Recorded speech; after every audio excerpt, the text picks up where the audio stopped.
بە شێوەیەکی ئەو نەموعەقەت ئەم خواردنە سامپڵی لێوەرەگیرێ، اینجا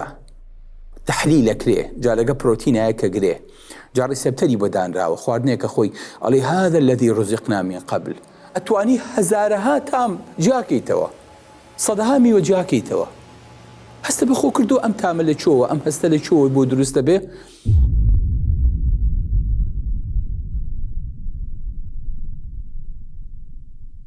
بسم الله الرحمن الرحيم، الحمد لله والصلاة والسلام على حبيبنا رسول الله وعلى آله وصحبه ومن والاه.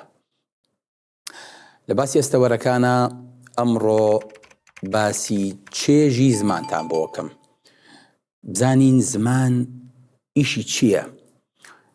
بۆچی لە دەواازەی جۆگەی هەر سالێرە دانراوە و جۆگەی هەناسەیە بۆ ئەوەی کە پێش ئەوەی هەر شتێ بێتە ژوورەوە ئەم وەکو کوالیتی کۆنتڕۆڵ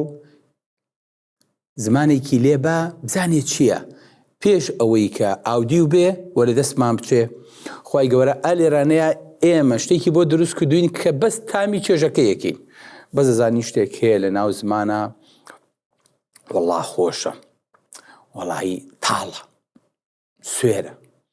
شیرینە، مزرە. تۆ قەت پرسیارێ لە خۆ کردووە ئەم چێژانە چۆن جیاکەیتەوە؟ قەت پرسیارێ لە خۆ کردو ئەگەر ئەمەی کە ئێستا کێنە هەستی پێیەکی لە زمانە نەبوایە چۆن نانتە خوارد، چۆن تێپەڕە بوو؟ ئەگەر ئەم نیعمەتەت نەبوایە تاقەتە هەبوو نان بخۆیت خوا؟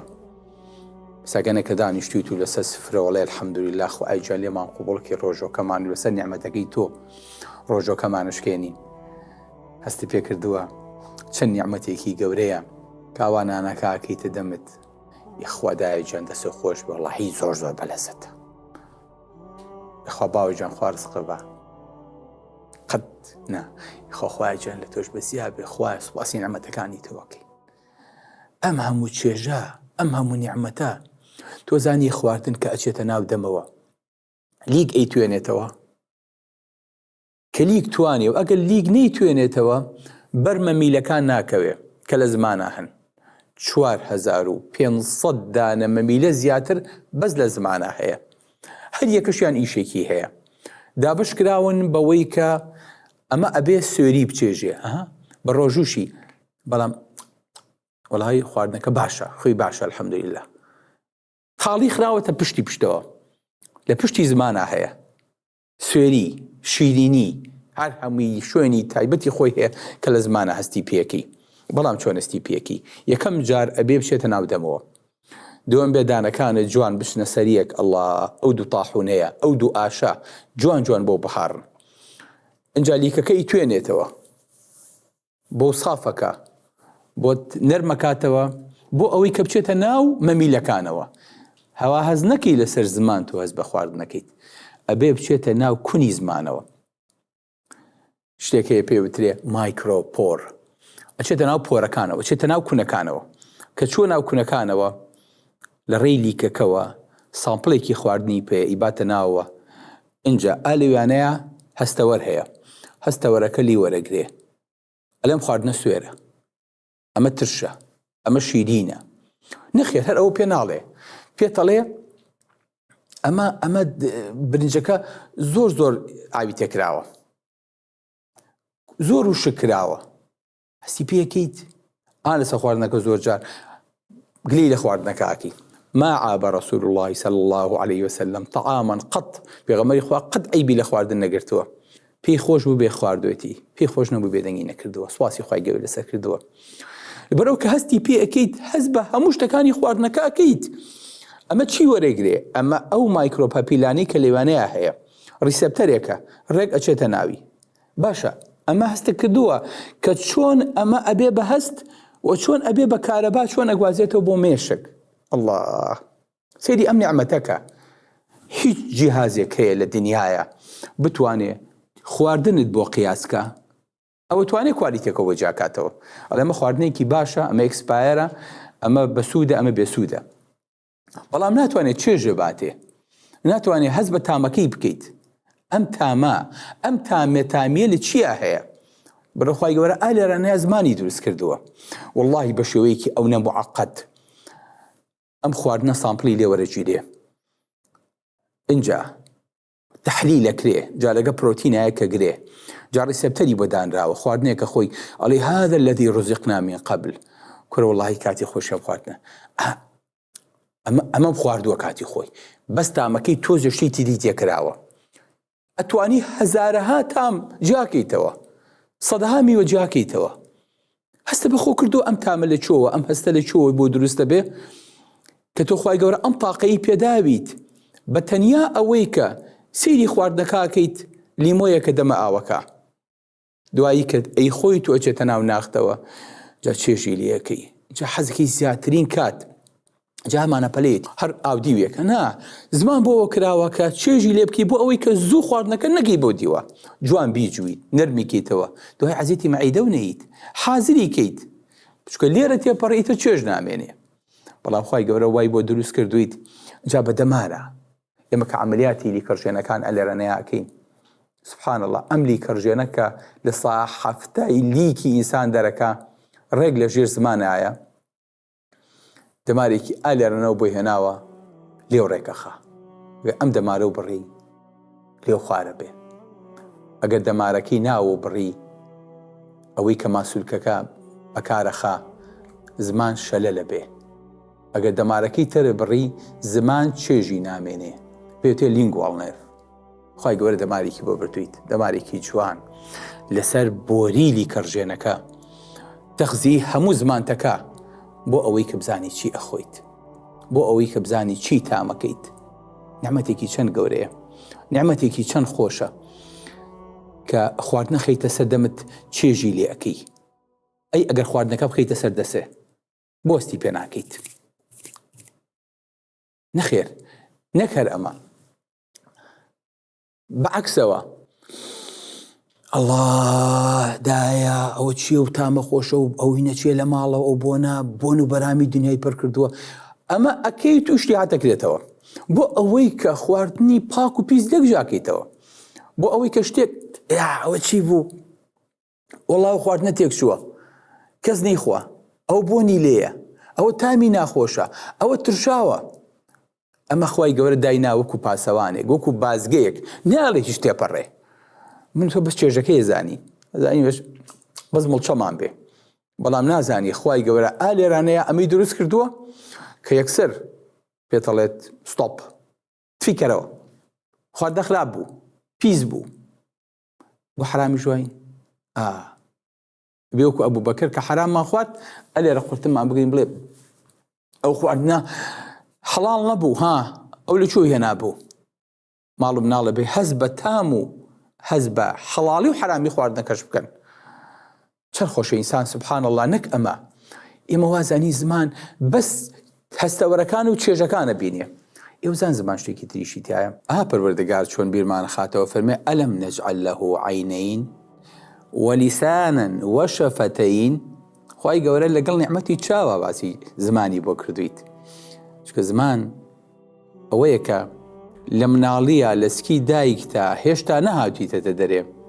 خوای گەورە زمانی بۆ دروست کردووی لە هەفتەی 12 دوای 12 ئیتر وردە دەسەکا بە ئیش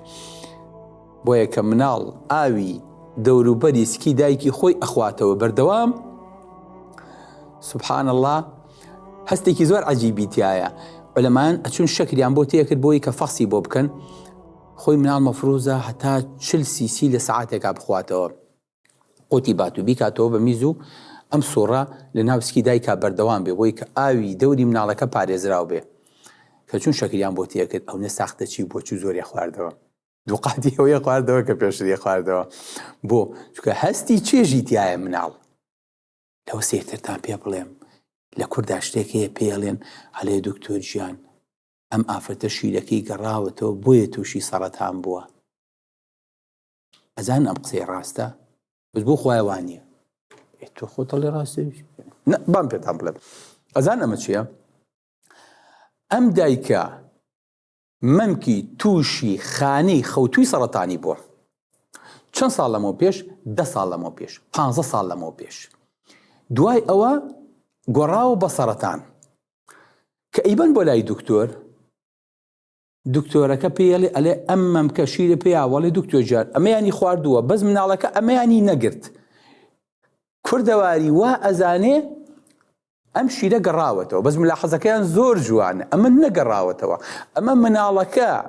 بوونی ژەنگی لێ کردووە لەم سەرەتانی، لەم خانە خەوتووی سەرەتانی نەیگرتووە نەی خواردووە بە زۆری زۆرداری کردووان بەدەمەوە تفی کردوێتەوە بەس مەمکەکەی تری خواردووە وان زانیوە ئەمە گەڕاوەتەوە شیرەکە بۆیە تووشی نەخۆشی بۆوان نییە حەساسی مناڵەکە بووە بۆیە بەدای کەڵێم مناڵەکە و شیرەکە خوا یەخوا عافێتی بێدەبی دەرێ هیچ عیبی نییە. زۆرم پێسەیرە ئەرێ دکتۆر جان دکتۆرەکە پێوتە مەڵێ شیرەکە مەیە بە مناڵ هیچی مەیە بە مناڵ مناڵەکە نایخوا وەڵا پێی ناکەوێ هیچی پێی ناکەوێ ئەوە خالق بۆی دروست کردووە لی گەڕێ خۆی لە من و تۆ باشترە زانێ زمانی مناڵ باشترین حاسی تایە باشترین پێوەری تایە بۆیە حتا دکتۆرەکان کە نەخۆشیە بۆلایەن ئەلا دی زمان دەرکا وڵات تۆ کەم خوێنی وڵات تۆ زەردووی هەیە وڵات تۆ وشک بوویتەتەوە وڵات تۆ پەردەیە لەسەر زمانتە لەسەر هەستەوەرەکانتە هەر هەمووی سوبحان لە زمانە دەرەکەوێت بەشێکی پشکنینی ئینسان لە زمانی ئاەتی چەند خۆشە ئینسان سوبحان الله نەک ئەمە ئێمە وازانی زمان بەس هەستەوەرەکان و چێژەکانە بینێ ئێوەزان زمان شتێکی تریشی تایە وەی وەڵا زمانم سووتە کوڕم تۆزە سووک لەسەر خۆ پەلەمەکە فوشی لێ مەکاکە لێ بێ خواردنەکە و تۆزە چاوەڕێکە هەتاوەکو سار دەبێتەوە بۆ خۆ بیخۆ بۆ هەستەکەی چکە ئەگە زمانێ نەسووتێنێ و هەستی پێ نەکەیت لەناوە قوڕقوڕاگەتە سووتێنێ لەبەرەوە زمانە بێ بسووتێ بۆ چکە زمان دوای 7 ڕۆژ هەموو مەمیلەکانی تازا بنەوە. سبحان الله ئەو مەمیل و هەستەوەرانی کە بە چاو نابێنرێن بەس لەسەرەوە هەستەکەی تۆ زەن تو کونی بچکۆلە بچکۆلە ها زمانە هەستەکەی ساف نییە کەسی واکی لەسەرەکە یان کەی شویت هەموو معاملی دنیا کۆ بێتەوە ناتوانێت یەک هەست لەو هەستەوەرانە دروستکە دوای هەفتەیەک هەمووی ئەمرێ شتی تازە دروستەکەێت بۆی چێژ زیاتر بکەیت الله چکە بۆ ئەما سووتێ ئەمە ئەڕوا ستۆکە بێ سافە بێ چینێکە ڕوا چینێکی دێتەوە شوونەکی ئەنجا نەکار ئەوە شتێکی تیشتان پێ بڵێم زمان هەستی تایە زمان یەکێکە لە ئەندامە هەستەوەرەکان وەکو پەنجە و وەکو پێست نەکەرەوەی سەکاواز بە شتێکی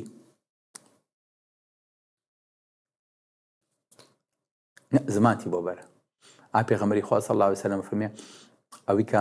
زمان لە بینی دانەکانە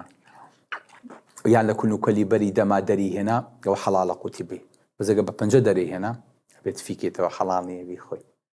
کەواتە زمان مەحرەمە بەناو دەم و بەناو لاشە کام وەڵای دکتۆر جان ئەو دانەمەستەکەم کلۆرە بەچێ سەگر کلۆرە و زمان بە بردووە وەڵای نزیکمە بەرەوە هەستەکەم تامی دەمم ناخۆشە